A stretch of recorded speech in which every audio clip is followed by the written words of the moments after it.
Hello students, welcome to Success Classes Technical Education. This is Ashish Gaur. I am here to teach you the concept of DBMS, the subject of CSE third year, right? So today we are going to discuss our new subject, that is DBMS, Database Management System, right? In this first video we are going to learn about the overview of DBMS, the difference between file system and DBMS, and its concept and architecture. Means we are going to discuss about the basics of DBMS, and these three type of basics combinedly create a 10 marks question.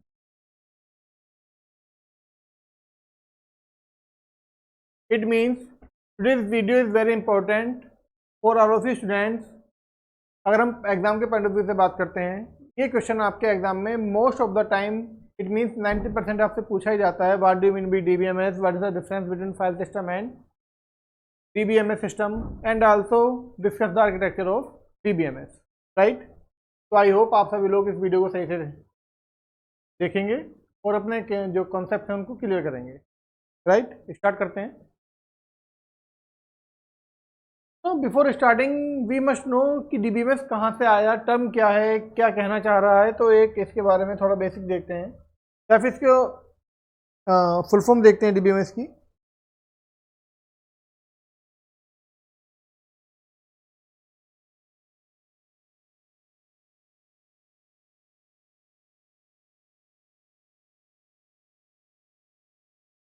Data base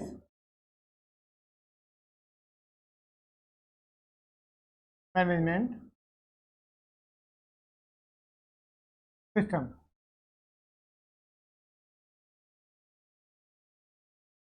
right. इसकी full form से clear होता है कि इसकी definition क्या है. It means a system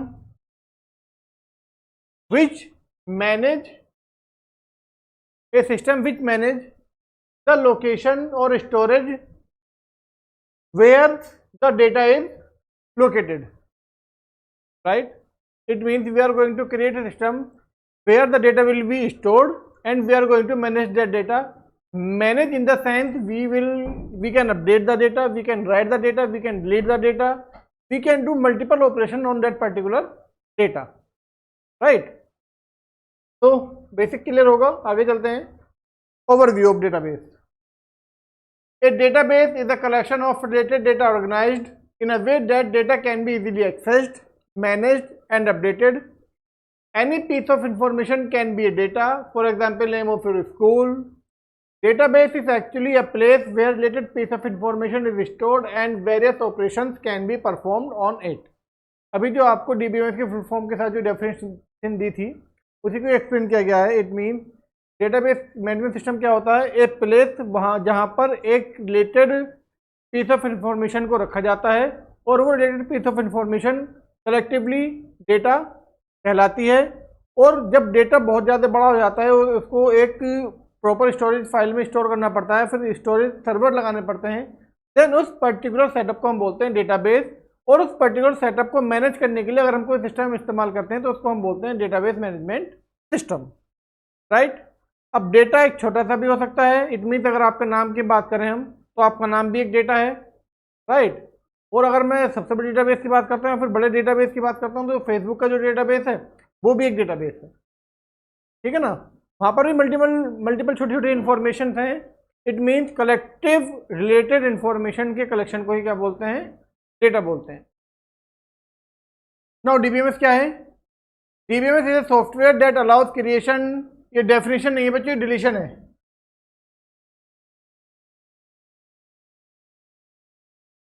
Creation, deletion and manipulation of database. DBMS is actually a tool used to perform any kind of operation on data in database. DBMS also provides protection and security to database. It maintains consistency in multiple users. In case of multiple users, here are some examples of popular DBMS as MySQL, Oracle, Sybase, Microsoft Access, IBM, DB2, etc. Now DBMS क्या है. DBMS एक tool है जो क्या करता है, आपके उस पर्टिकुलर डेटाबेस को मैनेज करता है. जो मैंने आपको ऊपर बताया था ओवरव्यू में, it means multiple piece of information मिलके कलेक्टिवली अप्रोच करके एक डेटाबेस क्रिएट करते हैं, एक डेटा क्रिएट करते हैं, वो डेटा एक पर्टिकुलर लोकेशन पे स्टोर होता है जिसको हम बोलते हैं database.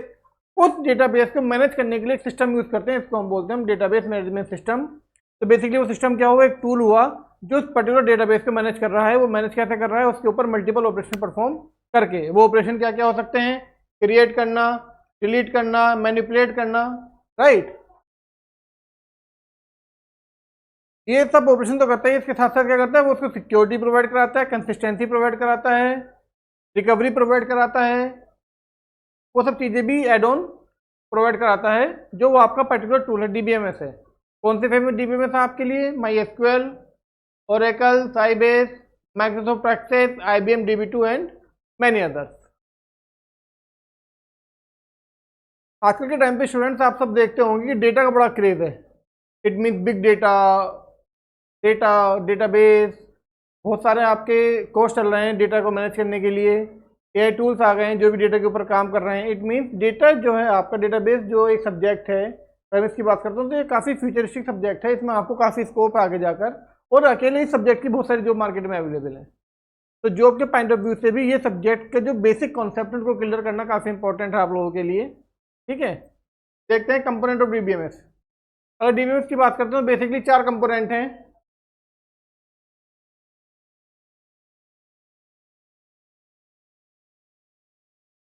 User, database application, DBMS system and database, right. Now क्या कंपोनेंट है ये, यूजर क्या करते हैं, यूजर में वेरियस टाइप, यूजर कितने हो सकते हैं, बहुत सारे टाइप के हो सकते हैं। चलो यही बात करते हैं फिगर पर ही ना, यूजर्स की बात करते हैं। तो यूजर्स क्या होंगे, एक तो जनरल यूजर हो गए, एक हो गया एडमिन,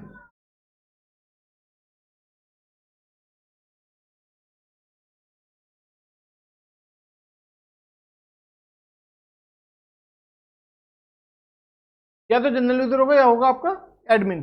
ठीक, उसी के अकॉर्डिंग आपका आर्किटेक्चर के डिफाइन करता है।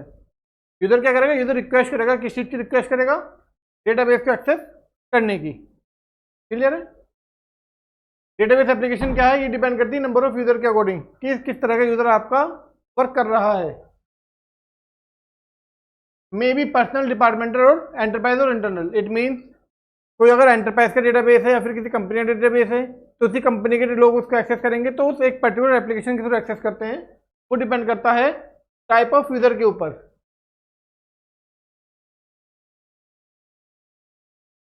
टाइप ऑफ यूजर के ऊपर अगर हम बात करें, नॉर्मली हम गूगल पे जाते हैं तो गूगल पे जाके नॉर्मल डेटा एक्सेस करते हैं, तो हमको डीबीएमएस एप्लीकेशन की रिक्वायरमेंट नहीं है। ठीक है ना, हम सीधे जाते हैं डेटाबेस से कनेक्ट होते हैं सर्वर के थ्रू, सॉरी सॉफ्टवेयर के थ्रू, और एक्सेस कर लेते हैं। नेक्स्ट है आपका डीबीएमएस सिस्टम, जो क्या करता है, आपके पूरे डेटाबेस को मैनेज करता है। नेक्स्ट है आपका डेटाबेस, जहां पर सारा आपका डेटा जो है वो स्टोर रहता है। DBMS system is software that allows user to define, create, manage database access, database collection of logical data। ये तो हो गए इसके कंपोनेंट्स। अब इसके फंक्शन क्या क्या है, मतलब क्या क्या काम ये कर सकता है। Provide data independence. Data independence क्या होती है students,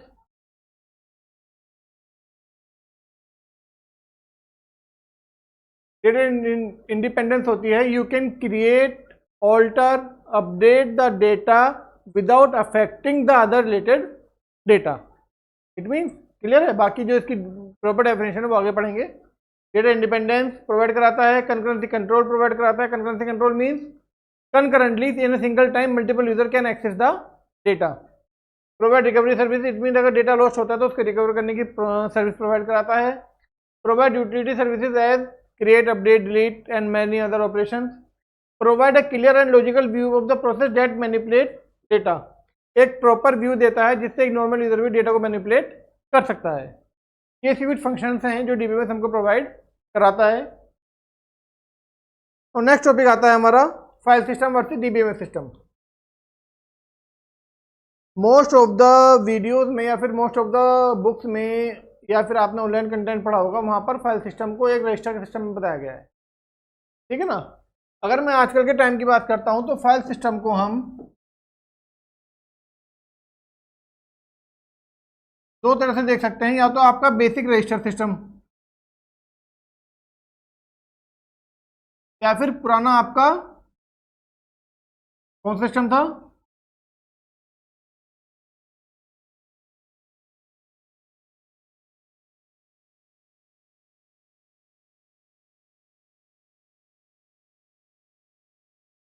file storage system in the early 90s, और फिर उससे पहले की हम बात करते हैं in the previous century of 90s, तो हम क्या करते थे? फाइल रजिस्टर सिस्टम यूज़ करते थे। इतने एक लाला जी होते थे, उनका एक रजिस्टर होता था, वहाँ पे डेटा अपडेट इंसर्ट करते रहते थे, किसको कितनी दिहाड़ी गई, किसका क्या हुआ, मतलब जो भी उनका एक पर्टिकुलर हिसाब होता था उनके बिजनेस के अकॉर्डिंग, वो सब एक रजिस्टर में मेंटेन होता था। वो रजिस्टर क्या होता था, कुछ टाइम बाद कंडम हो जाता था, दीमक लग जाती थी, गल जाता था, बारिश पड़ जाती थी, तो या फिर अगर उसमें किसी का अपडेट करना है तो पेपर देखते थे पीछे कौन सा हिसाब है, कहाँ पर क्या हिसाब था, उसको फिर वहाँ जाके क्रॉस करते थे, कट करते थे, फिर नई उसकी एंट्री ऐड करते थे। मतलब बेसिकली एक टेंशन का काम था कि यार किसका कब रिकॉर्ड अपडेट करना है। और उसकी सबसे बड़ी लिमिटेशन क्या थी? वो एक पर्टिकुलर उन्हीं के पास होता था जो फाइल को मैनेज कर रहे हैं, या फिर जो रजिस्टर को मैनेज कर रहे हैं। किसी और को वो डेटा एक्सेस करना है तो या तो उनसे मांगेंगे, या फिर वो समझ नहीं पाएंगे अगर मिल भी जाता है तो। इट मीन्स डेटा का एक्सेस किसके पास था? सिंगल यूजर के पास था एक टाइम में, ठीक है ना। और डेटा की अवेलेबिलिटी क्या थी? डेटा की अवेलेबिलिटी एक एक एरिया के विद इन नहीं थी। इट मीन्स अगर रजिस्टर वो किसी ऑफिस में रखा है तो उसी ऑफिस कंपाउंड के अंदर ही लोग उसको एक्सेस कर सकते थे, बाहर वो नहीं जा सकता, राइट। इसी तरह से हमारा फिर बना, उस रजिस्टर को चेंज कर दिया फाइल सिस्टम ने। इट मीन्स सिस्टम ऑफिस में एक कंप्यूटर लग गया, कंप्यूटर में MS एक्सेल पढ़ गया, MS वर्ड पढ़ गया, और वहाँ पर हम फाइल स्टोर करने लगे, फाइल स्टोर करके सेव कर दी। सेम कॉन्सेप्ट था रजिस्टर वाला, बस यहाँ पे क्या हो रहा था? भाई पेन कर रहे थे, यहाँ पे क्या कर रहे थे? भाई कीबोर्ड कर रहे थे, ठीक। लिमिटेशन जो यहाँ थी वो यहाँ थी, बस इसमें थोड़ी सिक्योरिटी बेटर हो गई थी। इट मीन्स ना इसको धीमक लगती थी और ना ही इसको नमी से खराब होता था। बट इसकी दिक्कत क्या थी? कंप्यूटर की हार्ड डिस्क फेल हो गई तो सिस्टम खत्म, राइट। हमारी डेटा की रिकवरी हम उसको नहीं मैनेज कर पाते थे अगर फाइल ज़्यादा होती थी तो। डेटा को अपडेट करना अगेन वो इशू होता था, कहाँ वो नाम लिखा हुआ है उसको सर्च करते थे, फिर उसको अपडेट करते थे, फिर उसको सेव करते थे। तो इन दोनों को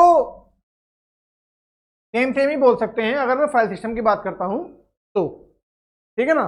तो मैंने यहाँ पर इन दोनों का ही कॉम्बिनेशन लिया है। अगर मैं फाइल सिस्टम की बात कर रहा हूँ तो यहाँ पर रजिस्टर का भी है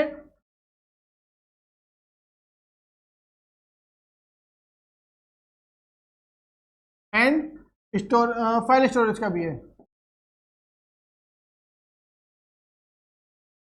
ठीक है ना। तो पहला डिफरेंस क्या है स्ट्रक्चर का? The file system is a way of arranging the files in storage medium with in a computer. जो मैंने बताया आपको, फाइल सिस्टम में क्या होता है, जो आपका स्टोरेज होती है वो कहाँ होती है? एक सिस्टम के अंदर होती है। एक आपका सिस्टम बन गया, ऑफिस में लग गया,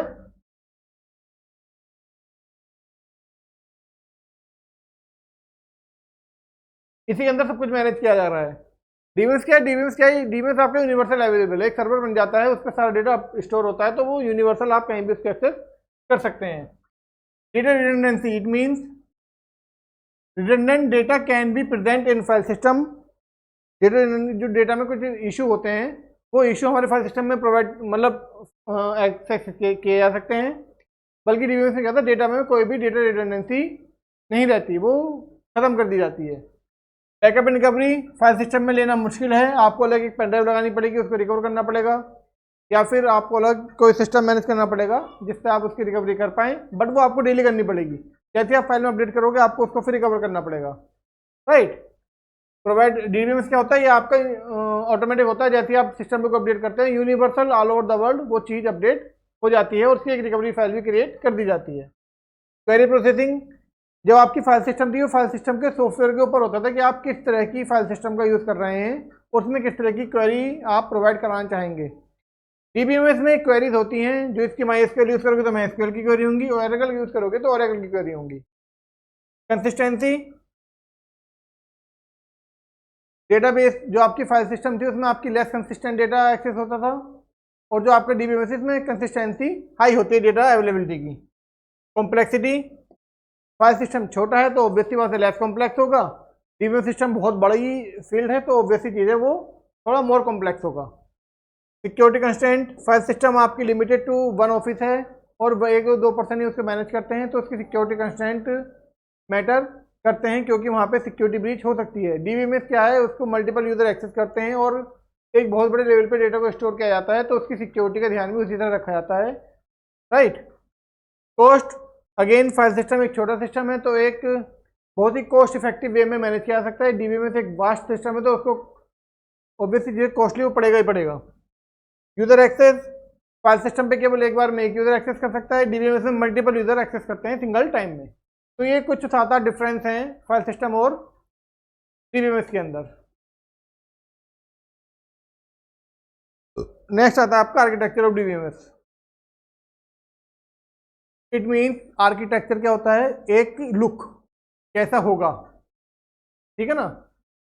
इट मीन्स हमारा डीबीएमएस किस तरह से बनना चाहिए ये डिपेंड करता है, या किस तरह का उसका आर्किटेक्चर होना चाहिए ये डिपेंड करता है यूजर्स के ऊपर। It means user will define the architecture of DBMS.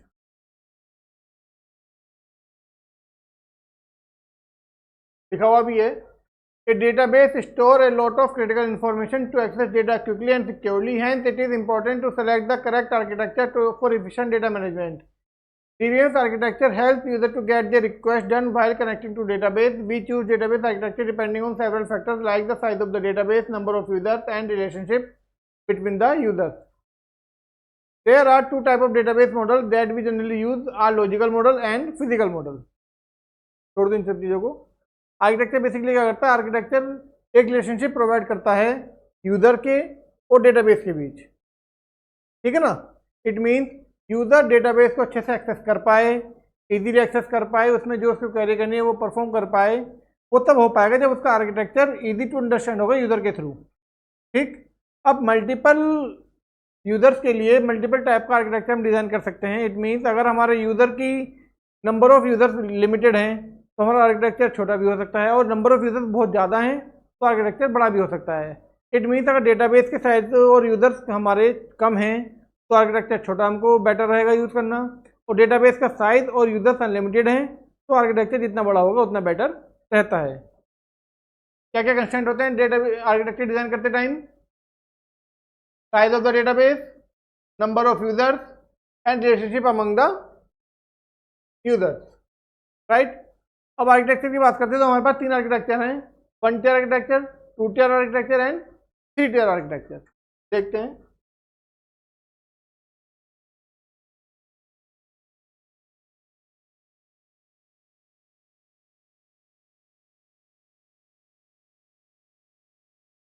In one tier architecture, the database is directly available to user. The user can directly sit on the and use it. That is, the client, server, and database are present on same machine. For example, in SQL, we set up an SQL server and the database on the local system. This enables us to directly interact with the relation database and execute operation. The industry won't use this architecture. They logically go for second tier and third tier architecture. One tier architecture क्या कह रहा है? Basically एक ही system है, उसी पर application है and उसी पर डेटाबेस है। ये आपका क्या है, कंप्यूटर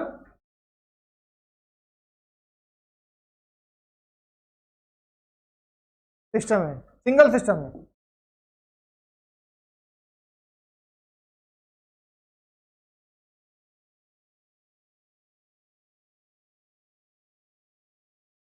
ठीक है ना, सिंगल सिस्टम पर ही एप्लीकेशन है, सिंगल सिस्टम पर ही आपका डेटाबेस है, वो एक सिंगल यूजर उसको एक्सेस कर रहा है। तो वो क्या होगा, आपका वन टियर आर्किटेक्चर होगा। जैसे क्या होता है, जब हम डेटाबेस को सीखते हैं तो हम सबसे पहले क्या करते हैं कि सबसे पहले एक बीटेक या कोई भी स्टूडेंट करता है किसी भी कोर्स का डेटाबेस सीखने वाला, वो अपने सिस्टम पर MySQL इंस्टॉल करता है। उसकी हार्ड ड्राइव है, हार्ड ड्राइव पर उसने MySQL इंस्टॉल करा। अब MySQL उसकी हार्ड ड्राइव के कुछ पोर्शन पर अपने डेटाबेस क्रिएट कर लेगी, ठीक है ना। तो उसकी हार्ड ड्राइव क्या थी, क्लाइंट के लिए भी वर्क कर रही है और डेटाबेस सर्वर के रूप में भी वर्क कर रही है अगर हम MySQL यूज़ कर रहे हैं तो वो क्या कर रहा है, उसी सिस्टम पे क्वेरी कर रहा है, उस सिस्टम पे डेटा स्टोर हो रहा है, उसी सिस्टम पे डेटा रिट्रीव हो रहा है, तो सिंगल सिस्टम पे यूजर एक्सेस कर रहा है। It means one tier, single system है देन वन टियर। तो ये सिस्टम बेसिकली रीडिंग पर्पज़ के लिए या फिर लर्निंग पर्पज़ के लिए यूज़ किया जाता है। कोई भी कंपनी या फिर कोई भी ऑर्गेनाइजेशन सिस्टम को अप्रोच नहीं करती अगर वो अपने लिए डेटाबेस क्रिएट कर रही है तो। ठीक, एडवांटेज क्या है? सिंपल होगा, ऑब्वियसली चीज़ है, कॉस्ट इफेक्टिव होगा, सिंगल सिस्टम है, इजी टू इम्प्लीमेंट है, सब लोग कर लेते हैं। आगे चलते हैं। 2 tier आर्किटेक्चर, इसमें क्या होता है? एक किसी ऑर्गेनाइजेशन ने अपना एक डेटाबेस क्रिएट कर दिया for multiple type of users. जैसे यहाँ दिया गया है कि देखिए एक डेटाबेस क्रिएट है, ये एक अलग सिस्टम है, ये सर्वर है,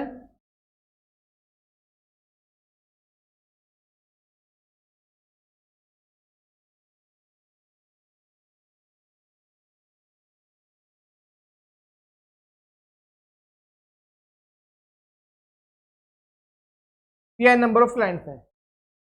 ठीक, इट मीन्स एक सिस्टम तो आपका ये हो गया, दूसरा सिस्टम, तीसरा सिस्टम, चौथा सिस्टम, मल्टीपल सिस्टम्स लगे हुए हैं। ठीक है, एक सिस्टम पे क्या केवल डेटा स्टोरेज, डेटाबेस का सर्वर है, और बाकी सब लोग क्या कर रहे हैं? उस डेटाबेस को एक्सेस कर रहे हैं। ठीक ना, ये सब लोग कौन से होंगे? सेकेंडरी आर्किटेक्चर कौन इस्तेमाल करेगा? सेकेंडरी आर्किटेक्चर लिमिटेड होता है यूजर्स के लिए, राइट, एंड लिमिटेड साइज का है डेटाबेस इसमें सर्वर क्रिएट किया जाता है। इट मीन्स अगर मैं छोटी मोटी कंपनीज की बात करता हूँ या फिर किसी कॉलेज या यूनिवर्सिटीज़ की बात करता हूँ, या फिर जब आप किसी कंपनी में जाते हैं तो वहाँ पर आपको आईडी कार्ड मिलता है, आप उस आईडी कार्ड को मशीन पर रखते हैं, आपकी अटेंडेंस पंच हो जाती है, आप शाम को आते हैं, आप पंच करते हैं आईडी कार्ड के थ्रू, आपका पंच आउट हो जाता है।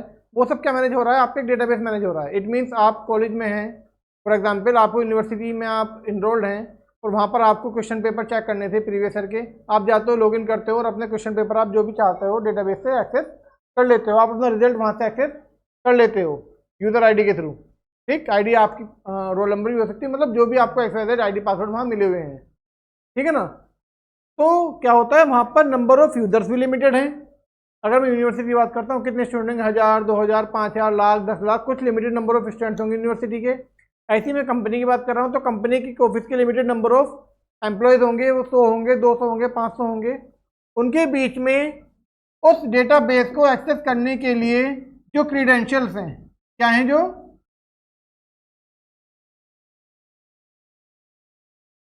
जो क्रीडेंशियल्स हैं वो डिस्ट्रीब्यूट कर दिए जाते हैं, सबको अपने सेपरेट क्रीडेंशियल मिल जाते हैं, और वो सभी लोग और कंपनी का ओनर क्या करते हैं, एडमिन क्या करते हैं, और उनको जो भी डेटा सब एम्प्लॉयज को प्रोवाइड कराना था वो उनको इंडिविजुअली प्रोवाइड ना करा के उस एक पर्टिकुलर सर्वर पे अपलोड कर देते हैं, और सभी क्लाइंट जाते हैं उस सर्वर से वो डेटा एक्सेस करते हैं और वो रीड राइट उस डेटा के ऊपर कर लेते हैं। ठीक है ना, ये आपका सेकंड टियर आर्किटेक्चर। एक बार पढ़ लेते हैं क्या लिख रखा है। The 2 tier architecture is similar to basic client server model. Same है आपका क्लाइंट मॉडल, ये है सर्वर मॉडल, ये है।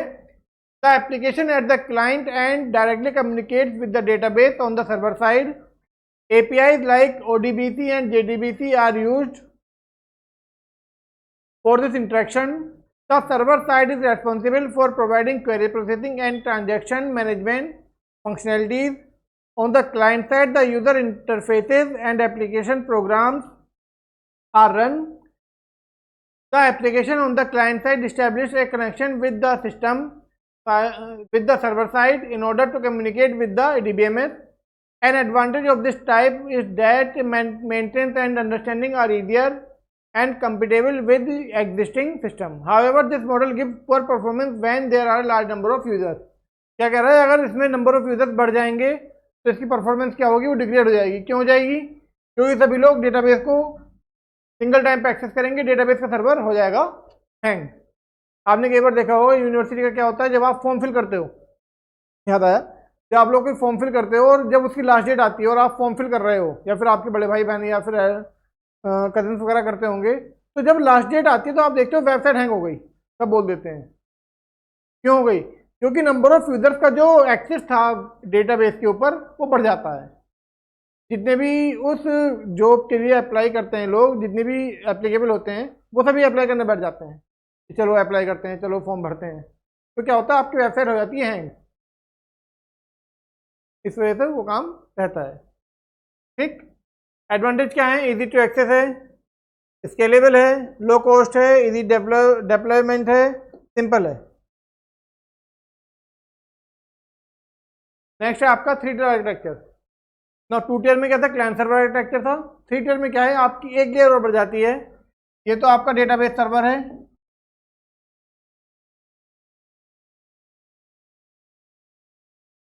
ये आपकी बढ़ जाती है एक एप्लीकेशन लेयर। कौन सी लेयर,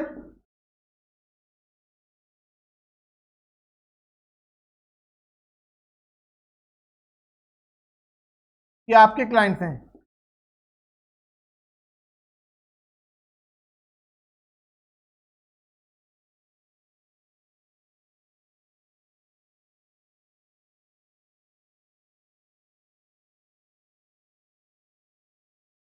ठीक, अब क्या हुआ, आपके डेटाबेस और क्लाइंट्स के बीच में एक लेयर बढ़ गई, एप्लीकेशन लेयर। नो, इस आर्किटेक्चर के थ्रू आप कितना ही छोटा और कितना ही बड़ा डेटाबेस क्रिएट कर सकते हो, इसकी कोई लिमिट नहीं है। इसकी लिमिट क्यों नहीं है, क्योंकि ये जो एप्लीकेशन लेयर है, ये जो एप्लीकेशन लेयर है, ये सारा काम संभालती है कि कौन सा क्लाइंट है, वो एडमिन है, जनरल यूजर है, प्रीवियस यूजर है, क्या डेटा फैच करना चाह रहा है, वो डेटा क्या प्रीवियस ने फैच किया था, कोई नया डेटा है, उसकी क्या क्वेरी है, वो क्या करना चाह रहा है, वो सब मैनेज करती है एप्लीकेशन लेयर। और इस क्लाइंट के थ्रू जो भी रिक्वेस्ट आती है वो डेटाबेस से फैच करके इस क्लाइंट को प्रोवाइड करा देती है। ठीक, it means application layer works as a medium between clients and the server. पढ़ते क्या कह रहा है, in 3-tier architecture there is another layer between the client and the server. The client does not directly communicate with the server, instead it interacts with an application server which further communicate with the database system, and then the query processing and transaction management system takes place. This intermediate layer acts as medium for the exchange of partial processed data between the client and the server. This type of server architecture is used in the case of large web applications. It means जो आपके Facebook, WhatsApp, YouTube, Google वगैरह हैं, वो किस तरह का database use करते हैं, 3 टियर आर्किटेक्चर के बेस पे जो डेटाबेस क्रिएट होता है वो उसको यूज करते हैं। जितने भी लार्ज नंबर ऑफ वेबसाइट्स होंगी, सबसे बड़ी वेबसाइट कौन सी है, या सबसे ज़्यादा रिक्वेस्ट किस वेबसाइट पर होती है पर डे के हिसाब से, पता होगा, नहीं पता, IRTC, इंडियन रेलवे, उसका डेटाबेस कैसा होगा, 3 टियर आर्किटेक्चर का होगा। इट मीन्स जहाँ पर भी आपको अनलिमिटेड सोर्स ऑफ डेटा मिलता है और वहाँ पर अनलिमिटेड क्लाइंट्स उस डेटा को एक्सेस करने की कैपेबिलिटीज रखते हैं, चाहे वो रजिस्टर्ड यूजर हो, चाहे वो अनरजिस्टर्ड हो, चाहे वो न्यू हो, चाहे वो ओल्ड हो, चाहे वो एडमिन हो, चाहे वो डेवलपर हो, चाहे वो XYZ कुछ भी हो। तो वहाँ पर सभी केस में देखा जाता है कि वहाँ पर जो डेटाबेस का आर्किटेक्चर वो कौन सा होगा, 3 टियर आर्किटेक्चर होगा। ठीक, अब ये तो था हमारा बेसिक कि 3 आर्किटेक्चर कितने टाइप के होते हैं, तो बेसिकली 3 टाइप के होते हैं, 1 टियर, 2 टियर, 3 टियर। 1 टियर में क्या होता है, सिंगल सिस्टम पे काम होता है। 2 टियर में क्या होता है, क्लाइंट सर्वर आर्किटेक्चर होता है, मल्टीपल क्लाइंट्स होते हैं, डेटाबेस क्रिएट हो जाता है छोटे ऑफिस के लिए, छोटी सराउंडिंग के लिए, और वहाँ पर लोग उसको एक्सेस कर सकते हैं। वहाँ पर क्या था, जो नंबर ऑफ क्लाइंट्स हैं वो आपके लिमिटेशन है कि वो ज़्यादा नहीं हो सकते हैं, अगर ज़्यादा होते हैं तो आपका सिस्टम हैंग हो जाता है। जितनी सिस्टम क्या है, आपका डेटाबेस सर्वर हैंग हो जाता है। थर्ड क्या है आपका, 3 टियर आर्किटेक्चर, इसमें क्या होते हैं, आपकी 3 लेयर होती हैं, client layer, application layer and server layer. Clear, आगे चलते हैं। नाउ नॉर्मली डेटाबेस में जो हम यूज़ करते हैं वो करते हैं 3 टियर आर्किटेक्चर यूज़। ठीक, चाहे वो छोटा डेटाबेस हो चाहे बड़ा डेटाबेस हो, जब 3 टियर आर्किटेक्चर यूज़ करते हैं तो उसमें क्या क्या होते हैं। Now the architecture of DBMS can be defined at 3 level as follows. कौन से लेवल होते हैं, external level, conceptual level and internal level.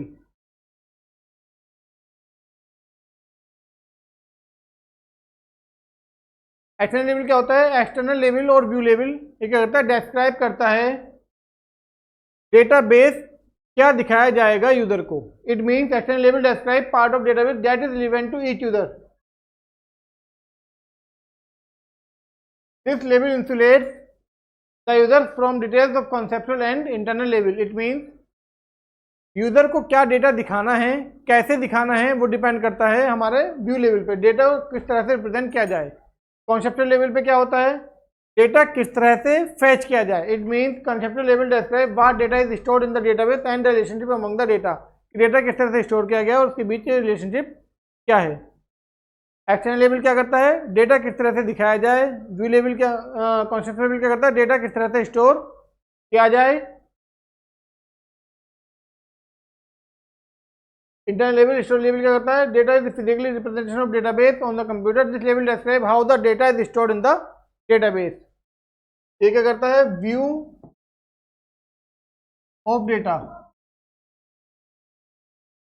It means data कैसा दिख रहा है, कैसा दिखेगा, इसमें व्हाट डेटा इज स्टोर्ड,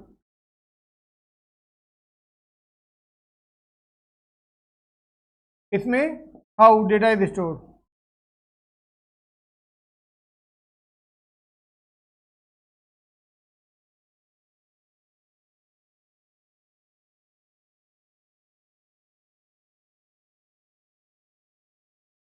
तीन लेवल है, व्यू लेवल, लॉजिकल लेवल और स्टोरेज लेवल। व्यू लेवल पे डेटा कैसे रिप्रेजेंट करना है यूजर के अकॉर्डिंग, इट मीन्स कोई यूजर, किसी को टेबलर फॉर्म में डेटा चाहिए, किसी को पिक्चर के फॉर्म में चाहिए, किसी को वर्ड के फॉर्म में चाहिए, किसी को पीडीएफ फॉर्मेट में चाहिए, तो यूजर टू यूजर डेटा का व्यू डिफरेंट होता है। ठीक, नेक्स्ट है आपका लॉजिक लेवल, किसमें क्या डेटा आपको स्टोर करना है।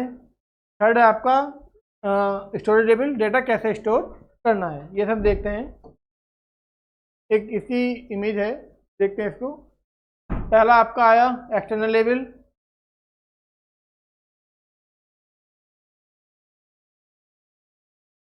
और व्यू लेवल। नेक्स्ट है आपका लॉजिकल लेवल,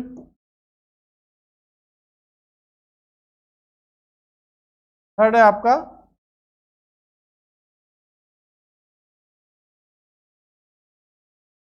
इंटरनल लेवल। अगर मैं इनकी बात करता हूं तो ये जो दो लास्ट के लेवल्स हैं,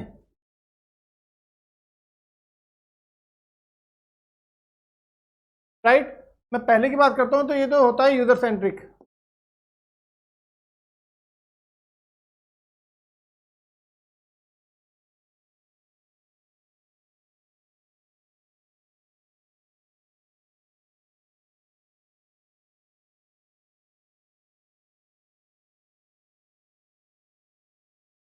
और ये होते हैं सिस्टम सेंट्रिक।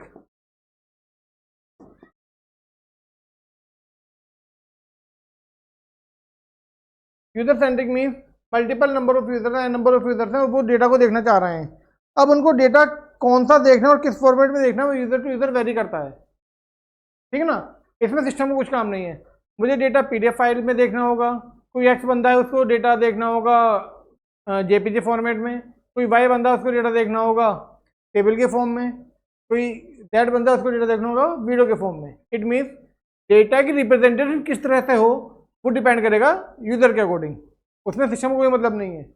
बाकी जो दो लेवल हैं, जो आपके लॉजिकल लेवल और इंटरनल लेवल हैं, वो होते हैं system centric. It means data क्या दिखाना है, ठीक है ना, और डेटा को कैसे दिखाना है वो डिपेंड करता है सिस्टम के ऊपर, कि क्या डेटा फैच होगा और किस तरह से वो फैचिंग की जाएगी डेटाबेस से, वो डिपेंड करता है सिस्टम के ऊपर। तो ये दोनों जो लेवल होते हैं, ये होते हैं आपके system centric levels of database architecture. Okay students, I hope video आपको समझ में आई होगी। कोई इश्यू हो तो कमेंट करें, वीडियो को लाइक करें, सब्सक्राइब करें, दोस्तों के साथ शेयर करें। Thank you.